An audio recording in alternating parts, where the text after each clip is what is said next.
ஒரு நாவு போதாதே, நீர் செய்ததை சொல்ல இந்த ஆயுள் போதாதே.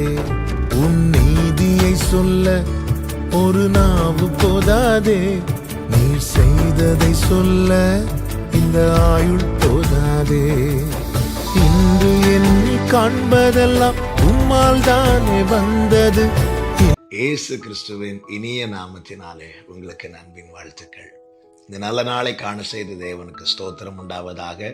கர்த்தர் உங்களை ஆசீர்வதித்து பாதுகாப்பாராக.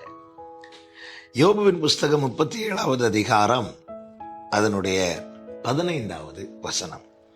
தேவன் அவைகளை திட்டம் பண்ணி தம்முடைய மேகத்தின் மின்னலை பிரகாசிக்க பண்ணும் விதத்தை அறிவீரோ?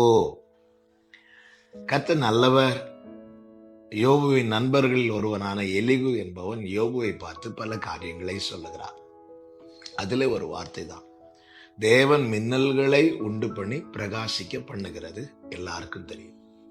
அதே நேரத்தில் அவர் அதை பிரகாசிக்க பண்ணும் விதம், அந்த மெத்தட், அவருடைய அவருடைய வழி, அதை அறிவீரோ என்று கேட்கிறார்.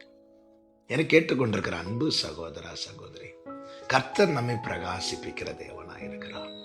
கர்த்தரால் எவரையும் மேன்மைப்படுத்தவும் பலப்படுத்தவும் முடியும். அதே நேரத்தில் அவர் ஒவ்வொருவருடைய வாழ்க்கையில அதை எப்படி நடப்பிக்கிறார் என்கிற விதத்தை நாம் அறியோம். நாம் அறியாத வழியிலே தான் கர்த்தர் நம்மை நடத்துகிறார் என்று வேதம் சொல்லுகிறது.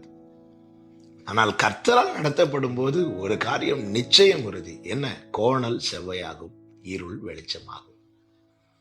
ஒவ்வொருவருக்கும் கர்த்தர் ஒவ்வொரு விதமாய் நடத்துகிறார்.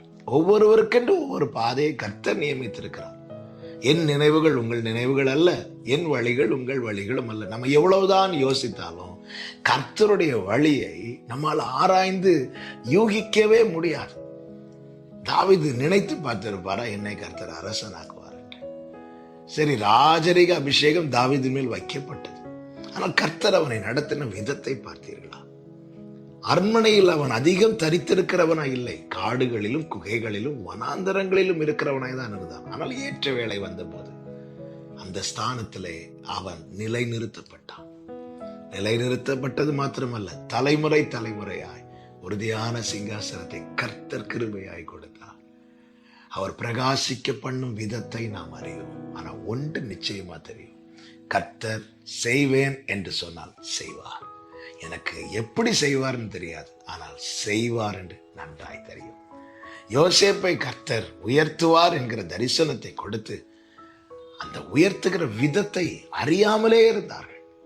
யோசேப்பு நினைத்திருப்பாரா, 20 வெள்ளிக்காசு கொடுத்து என்னை கை கால்களில் விலங்கிடப்பட்டு கொண்டு போகப்படுகிறேன், நான் அந்த இடத்துல போய் உயர்த்தப்படுவேன், கொஞ்சமாவது நினைச்சிருப்பாரா? இல்லையே. ஆனால் கர்த்தர் எவ்வளவு ஆச்சரியமாய் நடத்துகிறார் பாருங்கள். சில பாதையிலே கர்த்தர் நடத்துவது உங்களை பனிஷ் பண்ணுவதற்கல்ல, தண்டிப்பதற்கல்ல, உங்க வாழ்க்கையை பிரகாசிக்க பண்ணுவதற்கு. அவர் நல்லவர். கர்த்தரை நம்புங்கள், உறுதியாய் நம்புங்கள். உங்க வாழ்க்கையில வார்த்தை நிறைவேறும், நீங்கள் பிரகாசிப்பிக்கப்படுவீர்கள். கர்த்தர் உங்களை ஆசீர்வதிப்பாராக. நல்ல தகப்பனே, இரக்கமுள்ள பிதாவே, நீர் எங்களை நடத்துகிற ஒவ்வொரு பாதைகளுக்காய் ஸ்தோத்திரம். எங்கள் வாழ்க்கையை பிரகாசிப்பிக்க பண்ணவே இப்படி நடத்துகிறீர் என்பதை இந்த நாளிலே ஒரு விசை கூட உறுதிப்படுத்தின கிருபைகளுக்காக நன்றி. இயேசுவின் நாமத்தில் பிதாவே.